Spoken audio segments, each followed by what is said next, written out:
পাল্টে গেছে ঋতু, পরিবর্তন এসেছে প্রকৃতিতে, তবে বদলায়নি কক্সবাজার সমুদ্র সৈকতের চিত্র। ঈদের টানা ছুটি শেষ হলেও এখনও পর্যটকের উপচে পড়া ভিড়। নোনাজল কিংবা বালিয়াড়ি, ছুটির দিনে সবখানেই চলছে আনন্দ উল্লাস। পর্যটকরা মেতেছেন বিচ বাইক, জেট স্কি, ঘোড়ার পিঠে কিংবা ছবি তোলায়। দোহার থেকে আমরা এখানে ঘুরতে আসছি, খুবই মজা লাগছে। বৃষ্টির পরে পানির ঢেউটা অনেক ভালো। হোটেল কর্তৃপক্ষ বলছে পর্যটকদের আনন্দ দিতে পহেলা বৈশাখের জন্য প্রস্তুতি নিচ্ছেন তারা। সকল ধরনের প্রস্তুতি আমরা গ্রহণ করছি। আশা করছি যেসব পর্যটকরা আসবেন এই কক্সবাজারে তারা কিন্তু একটা বাঙালিয়ানা একটা ছোঁয়া পাবেন।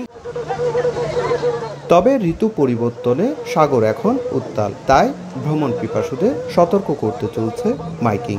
একই সঙ্গে সার্বক্ষণিক নজরদারি বাড়িয়েছে লাল হলুদ বাহিনী। পানির যে স্রোতটি রয়েছে তা আস্তে আস্তে বাড়ছে এবং যে বাতাসের গতি তাও বাড়ছে। সো আমরা পর্যটকদেরকে আরও বেশি নজরদারিতে রেখেছি। কক্সবাজারে 5 শতাধিক হোটেল, মোটেল, রিসোর্ট ও গেস্ট হাউস রয়েছে, যার মধ্যে তারকামানের হোটেল প্রায় 30টি। সুজাউদ্দিন রুবেল, সময় সংবাদ, কক্সবাজার।